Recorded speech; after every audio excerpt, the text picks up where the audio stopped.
Hi! Hello everyone! For today's video, magluluto nga pala ako ng burger steak. And ipapakita ko sa inyo kung paano ako magawa ng homemade burger steak.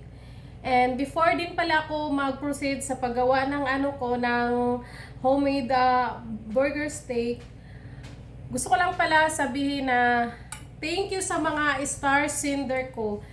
Thanks to David Frank Farba, Hanimi Sala, D. Walker, Liberty De La Cruz, Marisa Sala Condis, GM, and Nerissa D. Vera Romero. At thank you din pala sa ibang nagsisend din sa akin na hindi ko nabanggit. Salamat din sa mga sender niyo na stars. And then, I'm so happy. I appreciate that all. Before that now, and then I'm going to start my recipe about cooking a burger steak. This is the way how I made my burger steak. This one I have beef. This one is a beef. Ito yung gamit ko. Kalahating kilo to siya. Beef ground po. And then, naglalagay ako ng garlic salt.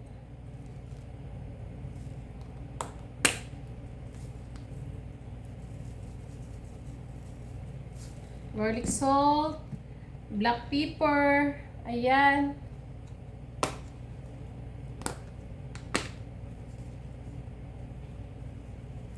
Masarap to guys, kaya minsan pag may time kayo, try nyo magluto ng ganito. Nakakatipid pa kayo at mas natatansya nyo yung lasa. Naglalagay din ako ng panglasa na beef. Beef powder to siya.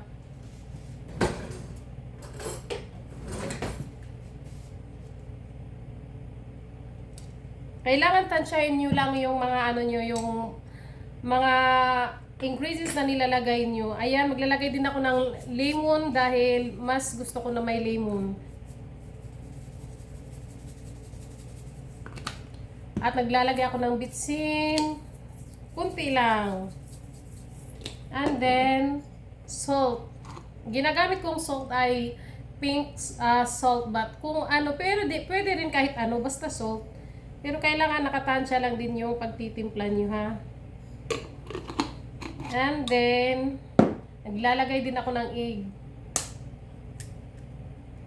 Mas gusto ko kasi may egg, pero nasa inyo yun. Kung anong gusto nyo, kung maglalagay or hindi.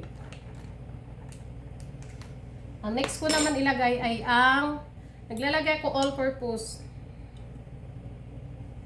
Para namang kumapit talaga yung karne at hindi sila yung alam nyo na yung para buo talaga siya. Pag niluto mo siya, hindi sila magkahiwalay-hiwalay. Kaya naglalagay ako ng all-purpose. You must try this one guys, kasi mas masarap pag lutong bahay at nakakatipid din. At ito, gagamit ako ng gloves.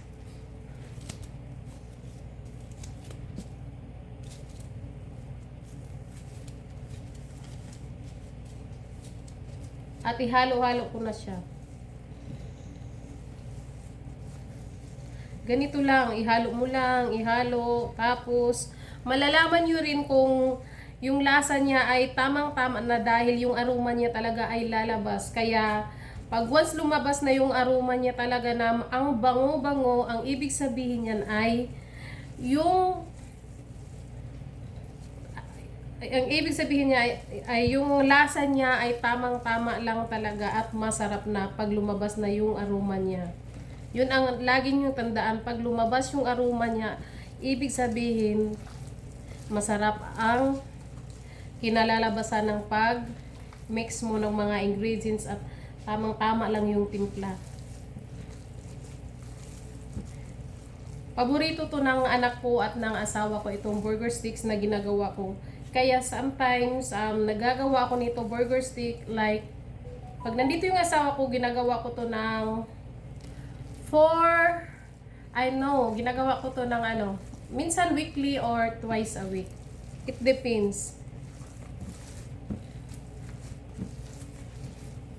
Kaya guys, antayin nyo yung sa pagluluto ko. Ipapakita ko rin sa inyo. And for my gravy, this is the one I'm going to use. Home style gravy. This is the one that I'm going to use. And I have fresh mushroom and I have onion and 2 cloves of garlic. Ang gagawin ko ay lulutuin ko muna to and then ang aking mushroom before ko i-mix itong gravy. Ayan yung gagawin ko and pag after na nito, yun ang i-mix ko sa burger steak ko. Ayan na yung niluto kong burger. Hindi pala ako gumagamit ng oil kasi no need na to gagamitan pag ganito ang gamit mong pan. Kaya kailangan talaga slowly lang yung pagluluto mo para maluto yung ilalim at masarap ang lasa niya. Kaya guys, abangan nyo.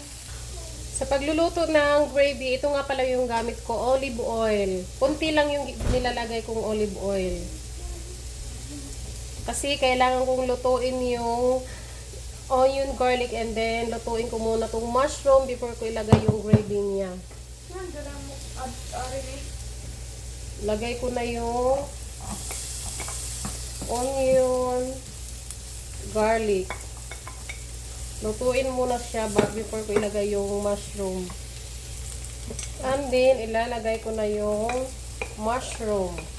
Pag maluto na tong mushroom, tsaka ko ilalagay yung sauce niya ng gravy. Luto na yung mushroom ko, kaya imimix ko na yung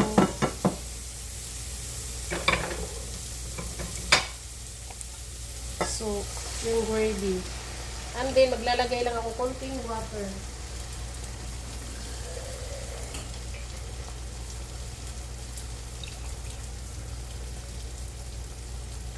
Ayan na. Ayan na guys, luto na yung gravy ko.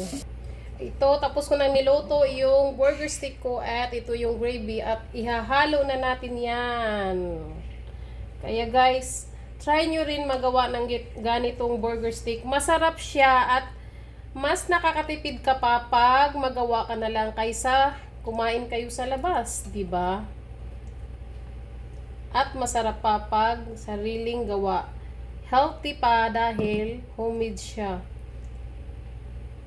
Look, this is it. Look guys, let's eat. I hope you enjoy watching my video making my burger steak, homemade burger steak. Ta-da! Thank you for watching.